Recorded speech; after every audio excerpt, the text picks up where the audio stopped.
तस्वीरों के बाद आज की पहली बड़ी खबर। देखिए, मध्य प्रदेश के धार में ऐतिहासिक भोजशाला विवाद। एक हिंदू मंदिर है, मस्जिद नहीं। मध्य प्रदेश हाईकोर्ट ने आज ये फैसला सुनाया है और कोर्ट ने कहा है कि यहां सिर्फ पूजा होगी, नमाज नहीं। कोर्ट के मुताबिक ऐतिहासिक दस्तावेज ये साबित कर रहे हैं कि ये जगह राजा भोज से जुड़ी संस्कृत अध्ययन का केंद्र थी। यहाँ वाग्देवी सरस्वती का मंदिर था। कोर्ट ने इसके साथ ही एएसआई का वो फैसला रद्द कर दिया जिसमें हिंदुओं को यहाँ पूजा के अधिकार सीमित कर दिए गए थे और मुस्लिमों को नमाज का अधिकार दे दिया गया था।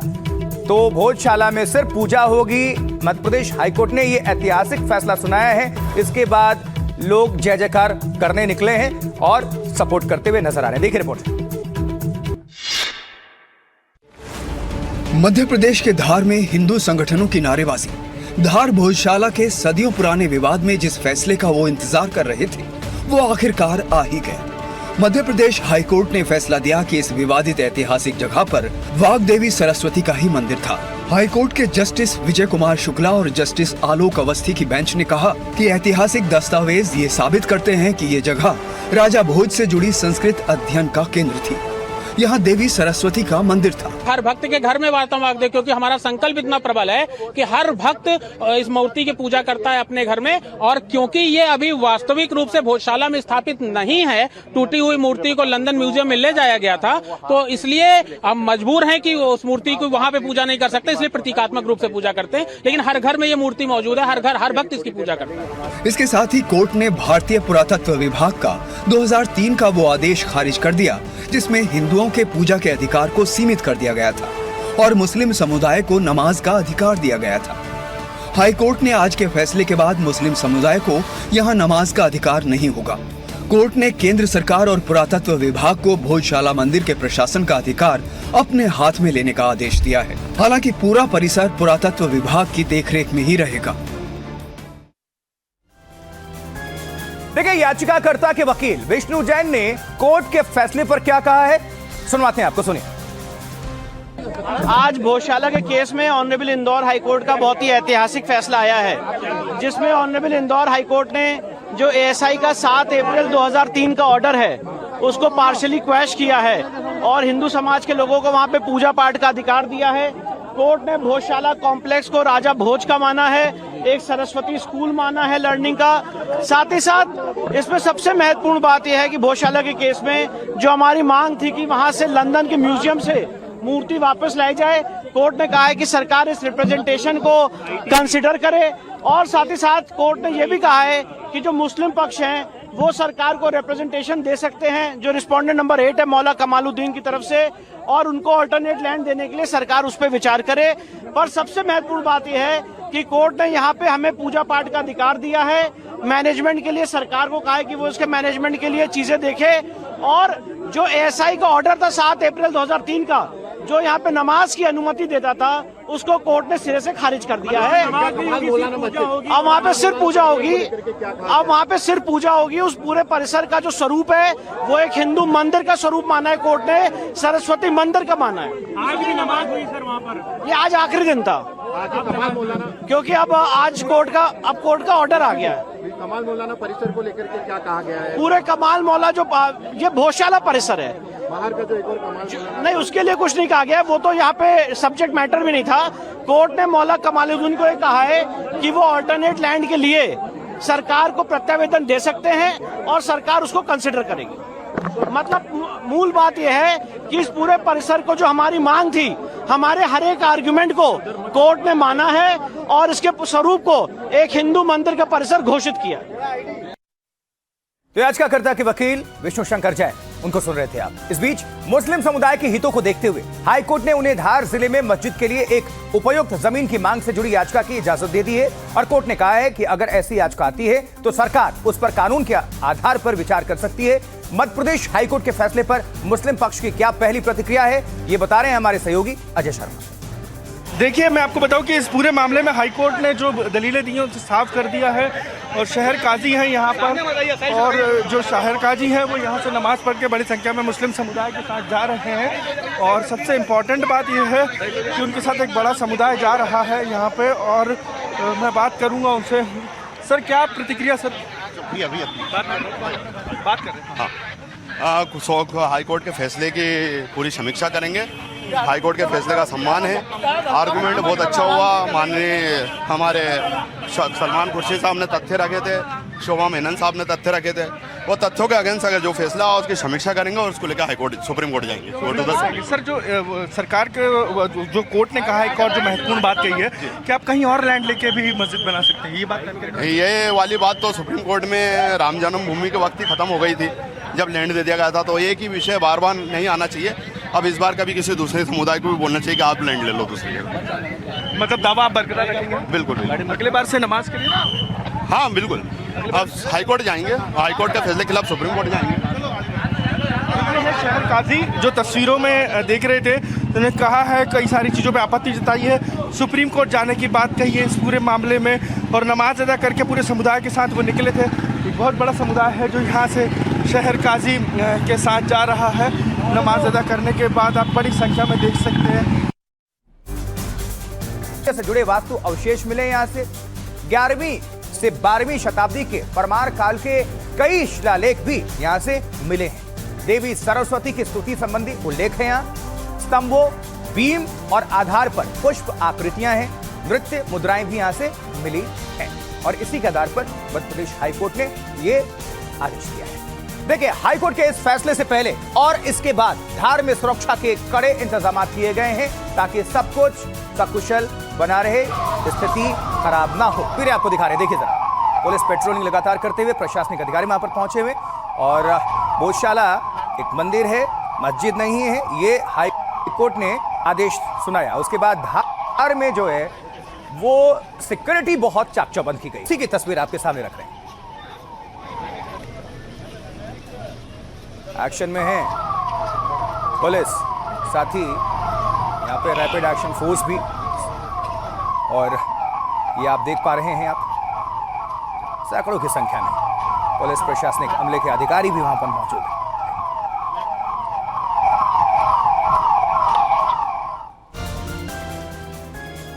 और अब जरा समझिए, भोजशाला कमाल मौला मस्जिद विवाद में एएसआई की रिपोर्ट में क्या दर्ज है।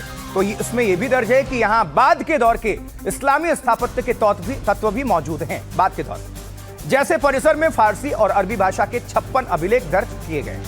कमाल मौला परिसर के 4 स्तंभों पर कुरान की आयतें उकेरी गई। कमाल मौला से संबंधित अभिलेखों में सूफी परंपरा के उल्लेख हैं। एक निर्माण 1456 से 57 ईस्वी का है, जिस पर 1461 से 62 का अभिलेख है। अभिलेख के मुताबिक निर्माण मालवा के सुल्तान महमूद शाह एक के दौर में किया गया और 16वीं से 20वीं सदी के 43 स्याही से लिखे अभिलेख, जिनमें आगंतुकों के नाम या फिर धार्मिक साहित्यिक उल्लेख है। ये सभी बाद के कालखंड में इस परिसर के मस्जिद या फिर दरगाह के तौर पर उपयोग का संकेत देते हैं। तो दोनों तरफ से आपको हमने बताया क्या कुछ इसमें दर्ज है और क्या साक्ष्य है। आगे बढ़ते हैं। अब इस वक्त शाम 4 बजे की बड़ी खबर यानी 4 बिग न्यूज आप सभी तक रख देते हैं। कौन कौन से नजर डालिए, देखिए। दिल्ली में विदेश मंत्री डॉक्टर एस जयशंकर और ईरान के विदेश मंत्री आरागाची की मुलाकात हुई। होर्मुज से शिप लाने को लेकर वार्ता हुई। ब्रिक्स देशों के विदेश मंत्रियों की बैठक के लिए दिल्ली आए हैं आरागाची। पश्चिम बंगाल में प्रशांत किशोर को मिली Z श्रेणी की सुरक्षा वापस ली गई। ममता बनर्जी ने सुरक्षा प्रदान की थी Z+ वाली।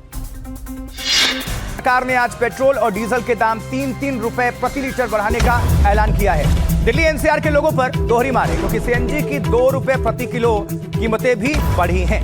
पश्चिम एशिया में युद्ध और होर्मुज संकट के बीच सरकार ने यह बड़ा फैसला लिया है। हालांकि 4 साल बाद पहली बार पेट्रोल और डीजल की कीमतें बढ़ाने का फैसला लिया है सरकार ने, और जो ग्लोबल इंपैक्ट हो रहा है उसका असर साफ तौर पर। रिपोर्ट देखिए।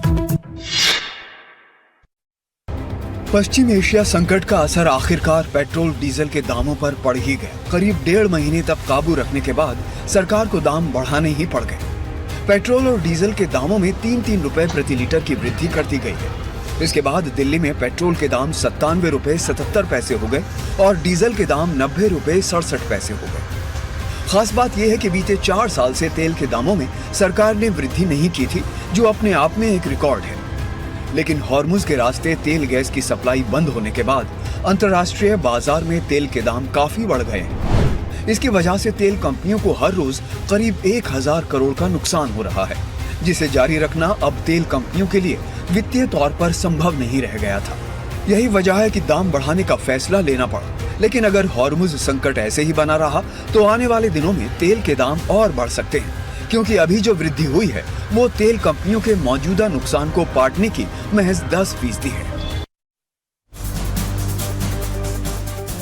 अब आपको पेट्रोल और डीजल के दामों पर ज्यादा जानकारी पहुंचा दे रहे हैं। देखिए, अप्रैल 2022 के बाद से पेट्रोल डीजल के दाम नहीं बढ़े थे, यानी कि 4 साल पहले बढ़ाए गए, बल्कि लोकसभा चुनाव से पहले मार्च 2024 में दाम 2 रुपए लीटर कम हुए थे। रूस यूक्रेन युद्ध के बावजूद सरकार ने दामों को रोककर रखा हुआ था।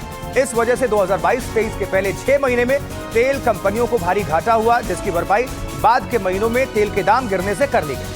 लेकिन पश्चिम एशिया के युद्ध से अंतर्राष्ट्रीय बाजार में तेल के दाम 50% से ज्यादा बढ़ चुके हैं। जो तेल युद्ध से पहले फरवरी में $69 प्रति बैरल था, वो अब औसतन 113 से 114 डॉलर प्रति बैरल चल रहा है। फिलहाल मार्केट प्राइस जो है, तेल मार्केटिंग कंपनियां हर दिन 1000 करोड़ का नुकसान झेल रही थी। तेल कंपनियों को अब तक 1,98,000 करोड़ रुपए का नुकसान हो चुका था, ऐसा दावा है। लेकिन देखिए, पिछले काफी समय से पेट्रोल डीजल के दाम बढ़ने की संभावनाएं जताई जा रही थी। खुद सरकार ने इसके संकेत भी दे दिए थे। प्रधानमंत्री नरेंद्र मोदी लोगों से तेल की बचत की अपील कर चुके थे। पेट्रोलियम मिनिस्टर हरदीप पुरी कह चुके थे कि तेल कंपनियां अब इससे ज्यादा नुकसान नहीं झेल सकती। सुनवाएंगे आपको, सुनिए। साथियों, भारत के पास बड़े बड़े तेल के कुएं नहीं है। साथियों, हमें पेट्रोल डीजल का उपयोग कम करना होगा। शहरों में जहां मेट्रो है, वहां हम तय करें कि हम मेट्रो का ही उपयोग करेंगे, ज्यादा से ज्यादा मेट्रो में ही जाएंगे। अगर कार में ही जाना जरूरी है तो फिर कार पूल करने का प्रयास करें। Be very clear that this prolongation of this is creating a fiscal strain. My oil companies are losing 1,000 crores a day. Their under recoveries are in the tune of nearly 1,98,000. So we will have to start worrying about these things. और वहीं इस बीच तेल gas की जो कीमत बढ़ी है, उसको लेकर विपक्ष सरकार पर निशाना साध रहा है। अभी आपको आरजेडी की तरफ से मनोज झा क्या कह रहे हैं, सुनवा देते, सुनिए। तो चाहता हूं 12 महीने चुनाव हो, क्योंकि ये सरकार सिर्फ चुनाव से डरती है। अगर चुनाव ना हुए होते तो ये कब का कर चुके होते। वो तो मैं थैंक यू, मैं वेरी मच बोलूं कि 4 को मतगणना हुई तो 15 तारीख को आपने ये किया, 11 दिन की मोहलत दी। किसको धन्यवाद बोलना मैं नहीं जानता, प्रधानमंत्री जी को बोलना है या किसी और को, किसी विदेशी ताकत को। चिंता ये नहीं है, आप जैसे पूछ रहे हैं ना सवाल पेट्रोल डीजल, ये स्टैंड अलोन फेनोमेना नहीं है। इसका किन किन क्षेत्रों पे प्रभाव पड़ेगा, कितनी इन्फ्लेशनरी टेंडेंसी का जन्म होगा, चाहे कृषि हो, टर्शियरी हो, छोटे उद्यम हो, आप कल्पना नहीं कर सकते। ये तो आरजेडी की तरफ से प्रतिक्रिया आपके बीच हमने रख दी, और समाजवादी पार्टी भी निशाना साध रही है। समाजवादी पार्टी की तरफ से क्या कहा गया, सुनते हैं। जब पेट्रोल डीजल का दाम न्यूनतम स्तर पर था, उस समय आपने बेनिफिट दिया नहीं, did not pass on to the consumers. जो रशिया से तेल खरीदा गया सस्ते, जिसके लिए इतना बवाल हो, उसका कोई फायदा देश को मिला नहीं, आपके मित्रों को मिला। अभी जो पेट्रोल का एक्सपोर्ट पर एक्साइज ड्यूटी है, आपने उसको कट डाउन कर दिया, लेकिन देश के गरीब जनता पर आपने थोप दिया। इस बात को साबित करता है कि आपके जहन में भी कहीं भी देश और कॉमन मैन नहीं रहता है, आपके जहन में वही आपके मित्र रहते हैं जिनके लिए आप काम करते हैं। अब माननीय प्रधानमंत्री जी को चुनना चाहिए कि देश बड़ा है या वो मित्र बड़े हैं। देश के बाकी 80 करोड़ लोग जिनको आप 5 किलो राशन पर जिंदा रखे हैं, उनके लिए 1 रुपया भी मायने रखता है। तो हर वो पॉलिसी वो बने जो आपके मित्रों को फायदा पहुंचाए, और वो काम किया जाए जिससे देश के आम लोगों को कोई नुकसान हो। ये चलने वाला नहीं है। ये तो हो गई राजनीतिक प्रतिक्रिया। अब आम लोग क्या कह रहे हैं, जनता क्या कह रही है, उनको सुनते हैं। इस मुद्दे पर उनकी क्या राय है। परेशानी देखिए, प्राइस तो थोड़ा बढ़ा है, बट थोड़ा बढ़ने की वजह से भी जो है ना, इसका जो इफ़ेक्ट होता है ना, वो बहुत कैस्केडिंग इफ़ेक्ट होता है। तो सारी चीज़ों पे फ़र्क पड़ने वाला है। जो महंगाई है उस पर भी थोड़ा असर तो ज़रूर पड़ेगा, चूँकि जो ट्रांसपोर्टेशन कॉस्ट है वो सब चीज़ों में ऐड होगा, तो डेफिनेटली वो इम्पैक्ट पड़ने ही वाला है। बहुत प्रभाव पड़ेगा इस पर।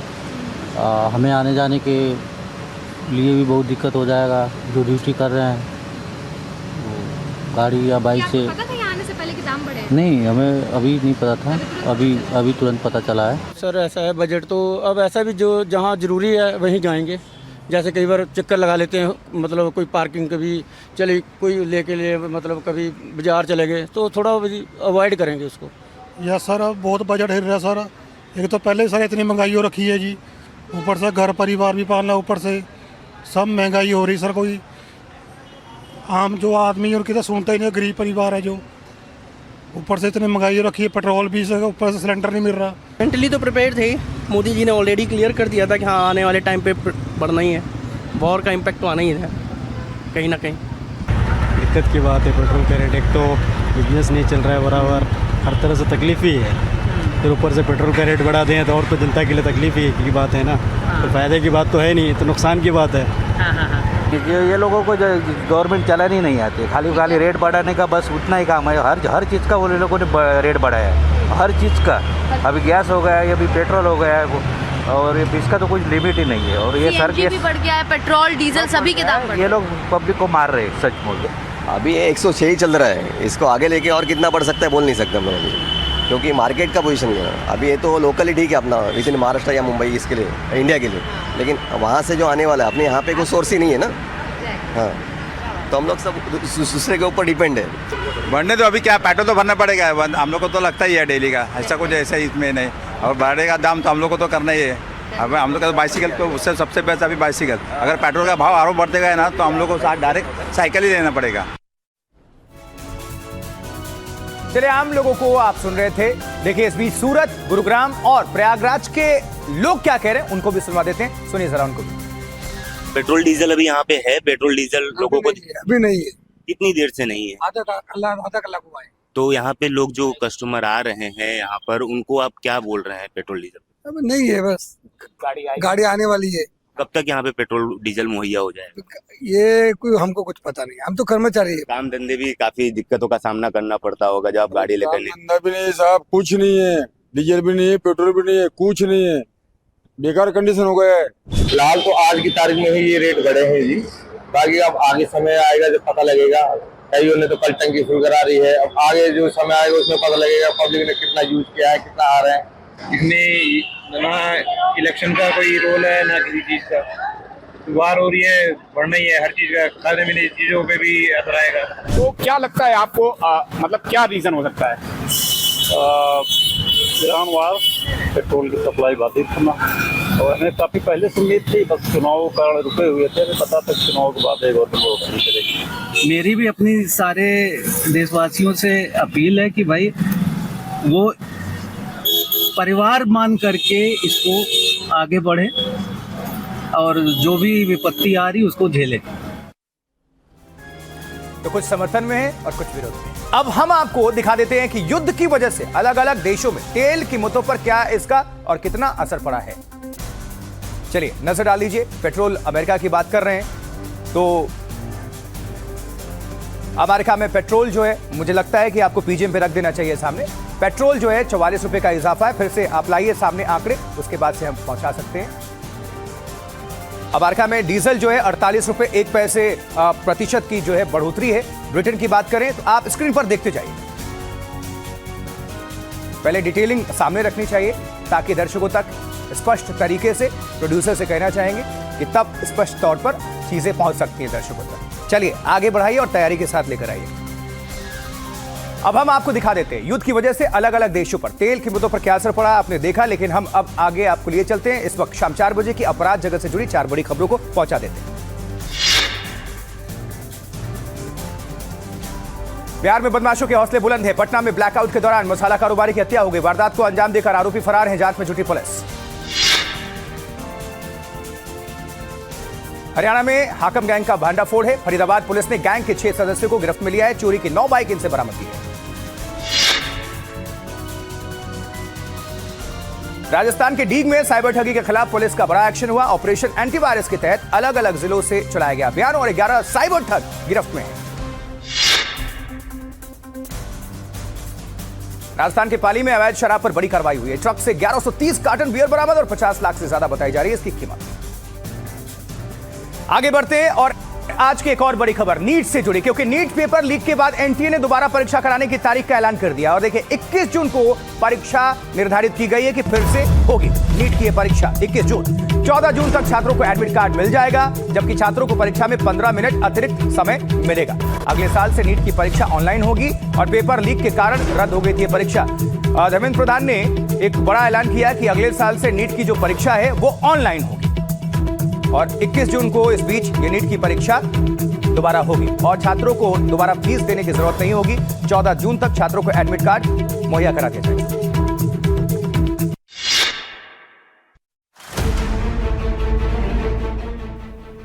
नीट यूजी की री एग्जाम तारीख का ऐलान हो गया है। आगामी 21 जून को पूरे भारत में ये परीक्षा दोबारा आयोजित की जाएगी। केंद्रीय शिक्षा मंत्री धर्मेंद्र प्रधान के आवास पर हुई उच्च स्तरीय बैठक के बाद एनटीए ने इसकी जानकारी दी। दोबारा होने वाली परीक्षा में छात्रों को 15 मिनट अतिरिक्त समय दिया जाएगा। इसके अलावा भी कई बदलाव किए गए। 2 से शुरू होगा 5-15 तक ये परीक्षा की समय बढ़ाया जाएगा। इस बार के एडमिट कार्ड 14 जून तक सभी को पहुंच जाएगा। इस बार एनटीए युद्ध स्तर पर तैयारी कर रहा है। सुरक्षा को फूल प्रूफ बनाने के लिए अनुभवी शिक्षकों की नई टीम प्रश्न पत्र तैयार कर रही है। पेपर लीक रोकने के लिए इस बार डिजिटल एनक्रिप्टेड फॉर्म में प्रश्न पत्र प्रिंटिंग प्रेस भेजे जाएंगे। साथ ही पेपर ले जाने वाले वाहनों को जीपीएस से ट्रैक किया जाएगा।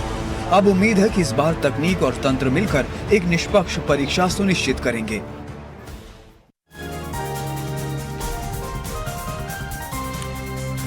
तो ब्रेकिंग न्यूज आपको हमने दी। 21 जून को नीट की परीक्षा होगी और 14 जून तक छात्रों को एडमिट कार्ड मिल जाएगा। छात्रों को परीक्षा में 15 मिनट अतिरिक्त समय मिलेगा और अगले साल से जो नीट की परीक्षा ऑनलाइन होगी ये भी आपको बता दिया। चलिए अब आगे बढ़ते हैं और अगली खबर की हम बात कर लेते हैं, क्योंकि दोबारा नीट की जो होने वाली परीक्षा को लेकर छात्रों के हित का पूरा ध्यान रखा जा रहा है और इसके लिए कई बदलाव किए जा रहे हैं। ये बड़े बदलाव कौन कौन से हैं आइए बता देते हैं आपको।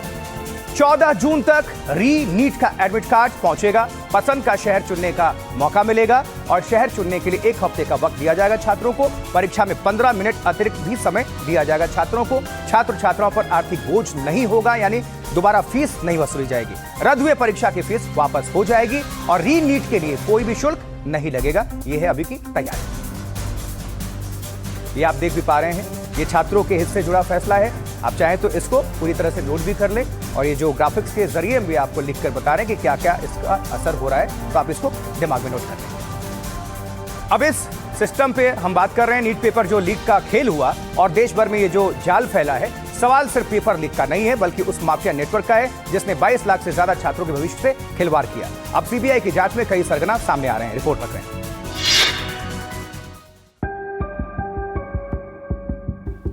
नीट पेपर लीक मामले की सीबीआई जांच में कई राज खुल रहे हैं। जांच का दायरा राजस्थान, महाराष्ट्र, हरियाणा, बिहार, केरल और उत्तराखंड जैसे 6 से ज्यादा राज्यों में फैल चुका है। जांच में सामने आया है कि पुणे से लीक हुआ hard copy paper digital PDF बनकर व्हाट्सएप और टेलीग्राम के जरिए कई लोगों तक पहुंचा।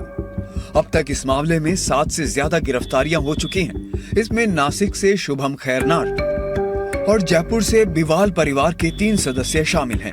आरोप है कि इनके परिवार के 5 सदस्य पहले ही इस सेटिंग से नामी मेडिकल कॉलेजों में पहुंच चुके हैं। सीबीआई ने त्वरित कार्रवाई शुरू किया है। इस बार सीबीआई तह तक जाएगी। हम इस बार माल प्रैक्टिस होने नहीं देंगे। अब सीबीआई उस मास्टरमाइंड की तलाश में है जिसने सबसे पहले प्रिंटिंग प्रेस या कुरियर के जरिए पेपर तक पहुंच बनाई। थोड़े में ज्यादा स्वाद, यही तो है इसकी खास बात। वाओ मामा, क्या स्वाद है। अरे मेरे राजा,